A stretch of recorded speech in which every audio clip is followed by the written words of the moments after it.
السلام علیکم. سمیع الله یم. دا وخت حاضر یم خپل پیج نیچر ویت سمینا. دا وخت زه په الپورۍ کې ولاړ یم.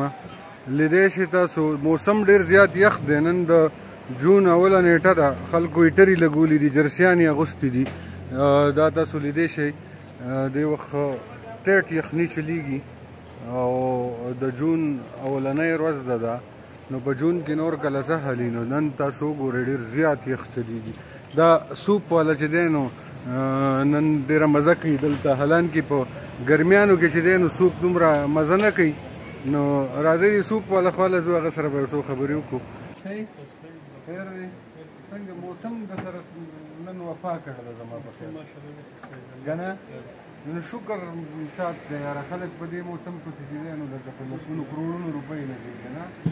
او نن ته وګوره لکه په ګرمیانو کې سوپ نه چلېږي، دلته خو شکر دا دی هر موسم کې چلېږي. خو لکه نننی موسم چې دی نو دا لکه بالکل ډېر مزیدار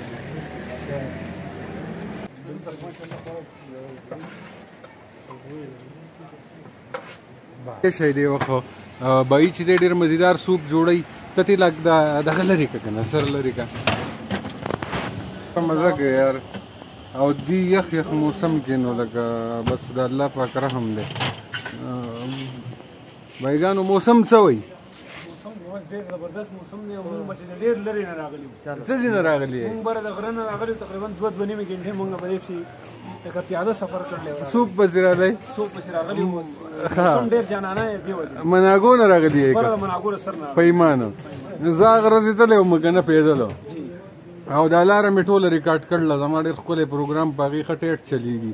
څنګه چل دی سوپ نن مزه کوي؟ او جی موږ خو به سر ځان سره کباب هم راغوستی دی. ښه کباب هم دی. بیا کباب دی نو بس ښه موسم داسې دی که نه چې لکه د کباب او د سوپ موسم دی ډېره مزه کوي که نه؟ بلکل جی. د شنګلي موسم داسې دی که نه؟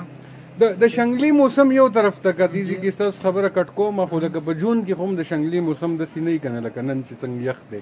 لکه نن خو دسمبر جنوري ده ووایم که نه. دا وګوره د جمعې کوټونه دي زمونږ په 1 جنوري باندې ما چې په 1 جون باندې مونږ نو دا بس زمونږ ځای کې خو داسې کار دی چې موسم داسې وي چې لکه شپږ میاشتې جمع او شپږ میاشتې سخت جمع وي که نه.